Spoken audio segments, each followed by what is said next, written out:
All right, and welcome to Coach's Corner. We'll be going through the Grong encounter based off Fat Boss's nice PTR videos. There was some testing, there were some really good videos of this, but Fat Boss had a really great guide and a really good overview of the different abilities here. This is a fun tank boss, and oftentimes tanks don't get a lot of fun because they're just swapping on debuffs or swapping, when stacks get too high, like most bosses. This is a fun Agrimar style boss where tanks have to be quick, be able to taunt, and of course there's lots of fun stuff for our healers and DPS to deal with. So for those of you who remember that did the questing, this is Grong, the big ape that you supercharged and made super strong. This again is from the Horde perspective, I believe. Yes, it's the Horde perspective, as they are killing legit Grong, and the Alliance will be killing zombie Grong. So what happens is, depending on whether you're Alliance or Horde, these ads will be spawning, and we'll deal with these ads in a second. But basically, the way it works is Grong has an energy bar. It is your job as a raid to manage his energy bar. Every time he has 25 energy, he is able to cast a big Tantrum Slam, which is massive AoE damage. It hits everybody. I'm sure you can immune it, but it does throw a debuff as well. The more energy he has, the more of these slams he does. If he does too many slams, it'll be completely unhealable, so you never want him getting to 100 energy. How does he get energy?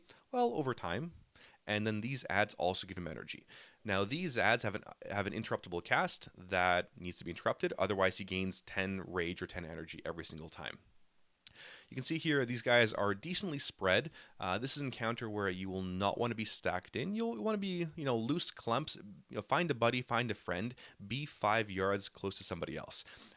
When these ads are up, they are a huge priority unless you're losing a ton of damage switching off the boss. These ads should be dying super, super quick because of a number of reasons here. So this is his tantrum. You'll see it here thanks to the Fat Boss videos. He does a lot of, here, watch this. He hit 100 energy. He's going to do his tantrum. Tantrum's going to do one big hit. The entire raid gets debuffed. Another big hit, 2 stacks, 3 stacks, and raid is dead.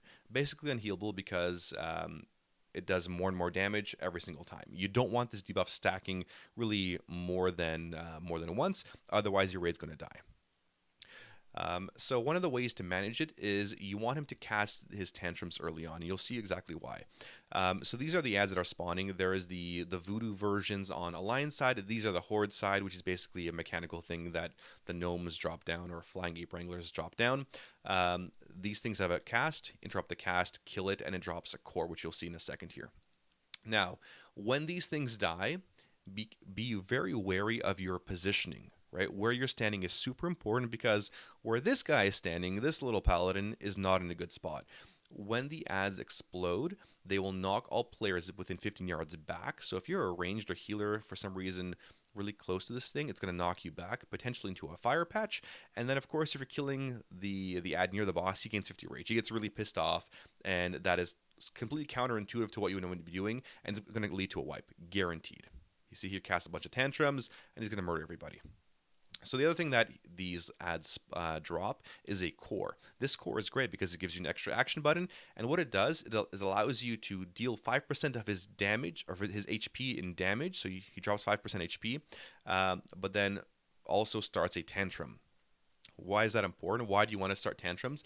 Because you use his energy. So if he has 50 energy here, I'm going to cause a tantrum. I'm only get 2 stacks, he goes back down to 0. Right? You want to control when those tantrums come up, because if you can do them frequently at smaller intervals or at smaller amounts, your raid can keep them up. Right? Your healer is able to keep your raid alive. So you can see here, this guy's going to use it. He's going to have 2 tantrums, 1 and 2. There you go. Totally healable, except for those guys that stood in fire. So that is ideally what you want to be doing, getting those tantrums down at either 1 stack or 2 stacks, depending on your damage, because you never ever want to be getting to 100 stacks. Or 100 rage. So again, there's the knockback, there's the core that spawns, one person gets it, this little paladin gets it. Again, there's the extra action button, which is his H, and he's going to cast it. I mean, now is a little late here. There, I think it's actually going to get 2 stacks here. No, they got 3 stacks, they got murdered. So you want to be casting it, well in advance. You want to maintain his rage stacks. And now we're going to go through their tank mechanics here shortly. Yeah, there's another fun thing for you guys to avoid and dodge. So DPS or DPS of the boss, it's sort of like a patchwork encounter.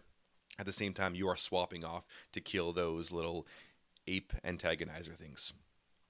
As a tank, there are two main abilities. One is a slam, one is a bite. Now, or the smash, right? The bestial smash. Basically, what it does, this is your tank swap mechanic right here. You can't take two in a row, otherwise, it's going to murder you. You can't survive it no matter what. Now, he does three abilities, and they're in a random order. So you can do a bite, which is a bleed debuff on you, or you can do a smash. If he does a smash, well, then the other tank swaps because you can't take two smashes in a row. Alternatively, he could do three bites and not get a single smash. Well, it means the one tank is getting a massive, massive bleed. What does that mean? So if the first two abilities are bites and the last one's a bite, well, you should be tank swapping anyway. So one tank has a 2 stack of bleed and one tank has a 1 stack of bleed. This is where it's fun for tanks because you actually have to realize what he's casting, when it's appropriate to taunt, and what cooldown you should be using.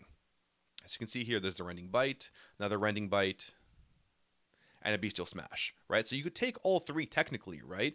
But realistically, it's totally fine to taunt. Here they got murdered because they had a 10-second dot. I mean, it stacks. You can take quite a bit of damage here. Can you bop it? I'm not sure. I'm not entirely sure if you can bop it. Likely you can bubble it, probably. Sacks would be good. This will be where you're going to be calling for cooldowns as a tank. Again, here's the bestial smash. Then there's a rending bite. And there was another one. Perfect. Here comes a rending bite again. 1 second bite. So they could do a tank swap here and a bestial smash. So they could do a tank swap there as well. You could also be doing a 1-2-3 or a 1-2-1. So the first tank takes the first one, no matter what it is. The second tank taunts, because it could be a bite or whatever. And the third tank, or the first tank, can taunt back, and you'll either get a second stack of bleeds, or you'll have the smash again. Again, depends on your taunt cooldowns, but you can be taunting on every single ability if possible. Of course, on Mythic, there's going to be more. You never want to get behind with these guys because, again, if they're casting more, not going to be fun. One of the other things he does here is a bestial throw. He's going to do a shit ton of damage to one player. He's going to pick up the tank, rather, for 5 seconds. You can use your cooldowns, keep the tank alive. Then he's going to throw it at a person. You can see here, this person has a marker over them. The closer this person is to other people, the more damage they're going to take. Right? So you can see here, this guy has to run away. He's got about like a 5-second timer. You got a ton of time to move away from everybody else.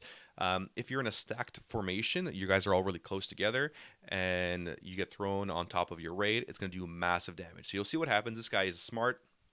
Hopefully, this is slow motion here. He runs away, run away, little girl, and now the raid. This is actually a really good spot because look at this. This little cone or this little semicircle that's free of players. The melee are over here. These guys are over here. This is actually one of the best spots this guy could have ran, right? Unless they gatewayed out. This is one of the best spots this guy could have ran to minimize raid damage. Tank is going to get thrown. Boom. Onto the raid. Closest person, I believe, was that mythic guy, which was the druid anyway. Or the priest, rather. There we go. The other big things on this fight are the flame patches. They're going to target random people on the raid. You want to be spread out, right? If you guys are standing together, yes, you might make it a little bit easier in terms of like healing and that kind of stuff. But at the same time, when a flame patch does spawn, you are going to take damage as a group. So it might be advantageous to have multiple groups together, right? Or have a bunch of buddies together. And the reason you can't be spread is because of that fear debuff you just saw there. If you are not within 5 yards of somebody else and have your range 5 radars, not that they work well anymore, you will get feared. If you're getting feared, you're screwed. Tanks get feared, you guys are done. This is the other slam, the other ability here. Slam's a nearby player, so it's typically going to target melee or anybody nearby. You'll see a big circle, and everyone has to run away. Right? If you're in that circle and it explodes, it does massive damage, so don't be near those big circles. And there's the roar again. And so it's the same abilities on both Horde and Alliance side, but they're just called different things. This is the Seeker Missile that we talked about earlier. So eventually it leaves a patch. There's the Seeker Missile again.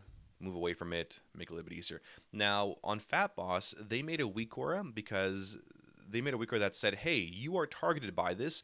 This gave players enough time to actually run it out, and nobody, like, everything could be stacked. So this guy had 3 seconds, to run it out, drop off the patch. They apparently broke this weak core a little bit later, where the weak core does not work. Otherwise, it'd be too strong. We'll see what DBM comes up with as well, because there are some thoughts that DBM was going to fix that. So, again, here's what happened. You guys see that he had to run it out, but at the same time, he got feared, right? That is going to happen. Again, alternatively, have little buddies, have a place where you're always standing near somebody else. So if you're here, this is a really good example right here on the right side. There's about 3 of them together.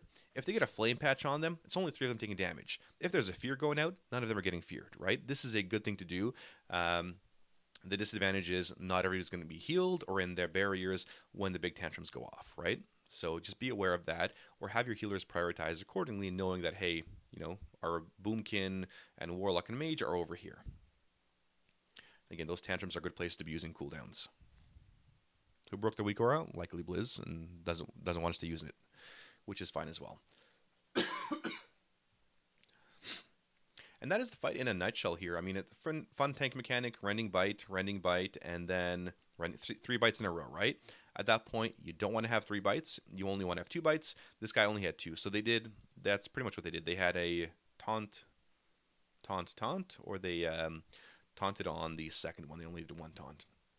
So there's 3 abilities, random order. You can never get 3 smashes though, right? So that's the big difference. If you got 3 smashes in a row, it would kill the tank, right? Because it does 500% more damage or whatever it is. You can have, you know, 2 bleeds in a smash, or 2 smashes in a bleed, or 3 bleeds, but never 3 smashes. Because the 3 smashes would basically be taunt, 1 tank, second tank has it. You can't have it on the other tank because they're going to get murdered. That's fight in a nutshell. Pretty straightforward. Manage your stacks is a big thing. Oh, look, the tank was out of range when the fear came out, and they got feared. Not a fun time. But yeah, manage your stacks. That's the main thing of the boss. Have somebody assigned to getting those cores or nearby. Know when you're going to be using it. We'll see whether it's going to be a 1 stack or a 2 stack, rather a 1 tantrum or a 2 tantrum, whether you want to be using it at like 30 energy to get through one of them, or you want to be using it at, let's say, a double tantrum. There's the roar again. Again, people are stacked together. Some people are running away. But it is a pretty straightforward encounter. Should be fun. I like these encounters. They're really boring. And that is fun for me.